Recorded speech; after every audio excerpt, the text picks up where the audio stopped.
जैसे ही मिला 30 किलो का चांदी का शिवलिंग, वैसे ही थाने में उमड़ पड़ी भक्तों की भीड़। सावन का पावन अवसर हो और ऐसे में भगवान शंकर अपने भक्तों को दर्शन देकर अपनी मौजूदगी पर यकीन न दिलाएं, ऐसा तो हो ही नहीं सकता है। लेकिन क्या आपने कभी सोचा है कि ये दर्शन कितना अद्भुत हो सकता है?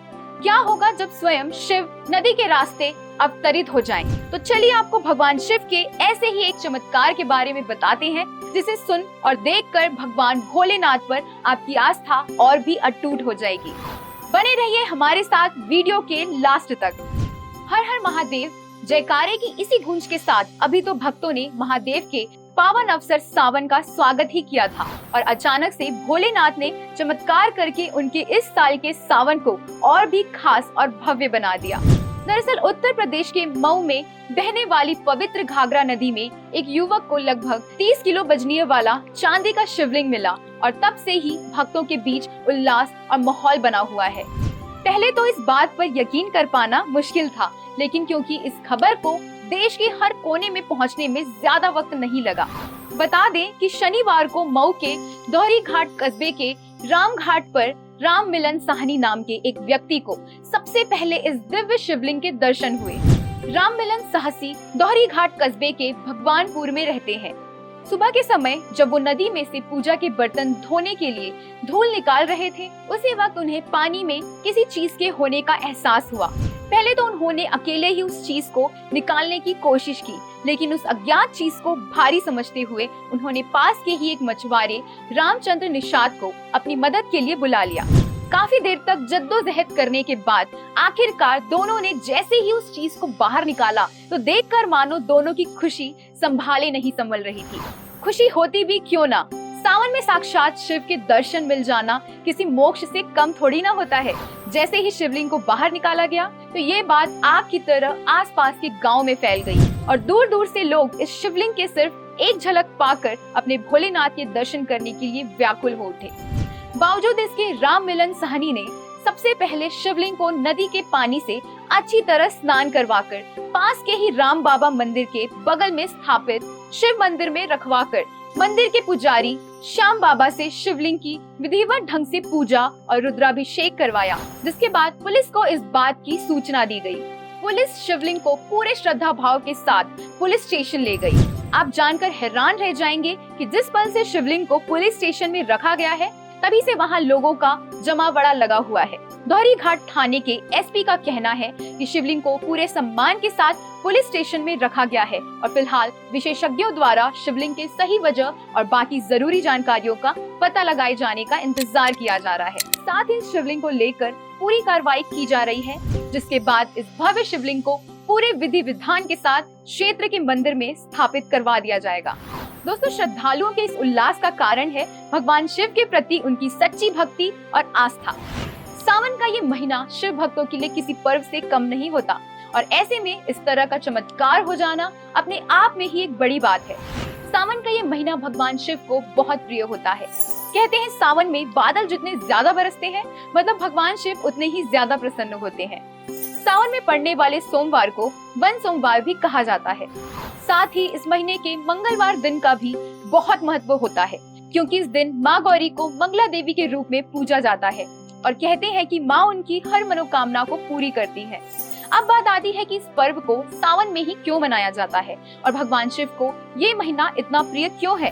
दरअसल हमारे पौराणिक कथाओं के अनुसार भगवान शिव को हर जन्म में पति के रूप में पाने के लिए माता सती ने इसी सावन के महीने में कठोर व्रत और तप किए थे, जिससे प्रसन्न होकर भगवान शिव ने उन्हें ये वरदान दिया कि हर जन्म में माता सती ही उनकी पत्नी के रूप में उनके साथ विराजमान होंगी। जिसके बाद माता सती और भगवान शिव का विवाह हुआ, लेकिन उनके पिता दक्ष द्वारा भगवान शिव की बेइज्जती से क्रोधित होकर माता ने अपना शरीर त्याग दिया और इसके बाद जब उन्होंने माता पार्वती के रूप में अगला जन्म लिया तो भगवान शिव ने उन्हें दिए हुए अपने वचन को पूरा करते हुए उन्हें अपनी पत्नी के रूप में स्वीकार किया और यही कारण है कि सावन के महीने को इतना पवित्र माना जाता है। दोस्तों, कहते हैं कि सावन में भगवान शिव और माता पार्वती की पूजा अर्चना करने और सोमवार को व्रत करने से मन चाहे जीवन साथी का फल मिलता है। साथ ही इस महीने में पूर्णिमा के दिन श्रवण नक्षत्र विद्यमान रहता है और ये भी एक बड़ा कारण है कि इस महीने का नाम सावन पड़ा। इसी से जुड़ी एक लोक कथा और भी है, जिसमें ये कहा जाता है कि समुद्र मंथन भी सावन के महीने में हुआ था, जिसमें भगवान शिव ने पूरी सृष्टि को बचाने के लिए समुद्र मंथन से निकाला गया विष खुद पी लिया था। विष को तो माता पार्वती ने उनके कंठ में ही रोक दिया था, जिससे कारण भगवान शिव को नीलकंठ भी कहा जाता है। लेकिन इस विष से निकलने वाले ताप से भोलेनाथ का शरीर गर्म होने लगा, जिससे सभी देवता भयभीत हो गए। तब भगवान इंद्र ने भोलेनाथ के शरीर से निकल रहे ताप को ठंडा करने के लिए लगातार बारिश की, और यही कारण है कि सावन में बारिश होने पर भगवान शिव प्रसन्न होते हैं। सावन का ये महीना भगवान शिव के मंदिरों में एक अलग ही चमक ले आता है, और पूरे महीने भारत के अलग अलग देशों के मंदिरों में महाकाल की पूजा पूरे विधि विधान से की जाती है। उज्जैन, हरिद्वार, वाराणसी, देवघर जैसे बाकी तीर्थ स्थलों पर शिव के भक्तों का सैलाब उमड़ आता है, और उनके चेहरे पर उनकी खुशी देखते ही बनती है। दोस्तों चलिए अब आपको बताते हैं कि सावन के महीने में आप भगवान शिव को कैसे प्रसन्न करें। सावन के सोमवार वाले दिन सुबह जल्दी उठकर नहा धोकर पवित्र हो जाएं, और उसके बाद किसी भी शिव मंदिर में जाकर भोलेनाथ का दूध और जल चढ़ाकर अभिषेक करें, और बाकी पूजा सामग्री को लेकर भगवान शिव के मंत्र का जाप करते हुए अपनी पूजा पूरी करें। इस सावन में भगवान को भांग और धतूर का भी भोग लगाया जाता है, क्योंकि ये दो चीजें भगवान को बहुत प्रिय होती हैं। साथ ही बेलपत्र को भी पूजा सामग्री में सम्मिलित किया जाता है। कहा जाता है कि भगवान शिव हर कष्ट का निवारण करते हैं। भगवान शिव के भक्तों की कभी अकाल मृत्यु नहीं होती है, क्योंकि वो स्वयं महाकाल है। दोस्तों माना जाता है कि भगवान शिव ही सृष्टि के रचयिता हैं, और सृष्टि की देखरेख और पालन पोषण के लिए उन्होंने 3 देवताओं की रचना की, जिनका नाम है ब्रह्मा, विष्णु और महेश। बता दें कि महेश खुद भगवान शंकर ही हैं। इसके अलावा भगवान शिव के 108 नाम और हैं, और हर जगह उन्हें अलग अलग नामों से पूजा जाता है, जिनमें से कुछ है महेश्वर, ओम, शंभवे, पिनाकिने, शशि शेखर, वामदेवाय, नील लोहित, शूलपाणी, विष्णु वल्लभ आदि। खैर आप भोलेनाथ को जिस मर्जी चाहें उस नाम से पूछ सकते हैं, क्योंकि वो प्रसन्न अपने नाम से नहीं बल्कि आपकी भक्ति और श्रद्धा से होते हैं। अगर आप उनके शरण में आए हैं तो वो आपको कभी कोई तकलीफ नहीं होने देंगे। यूं ही नहीं, भोलेनाथ को भोला भंडारी कहा जाता है। उन्हें बस आपकी श्रद्धा चाहिए, और फिर देखिए कैसे वो आपके जीवन से सभी दुख और तकलीफों को निकाल कर बाहर कर आपका जीवन खुशियों से भर देते हैं।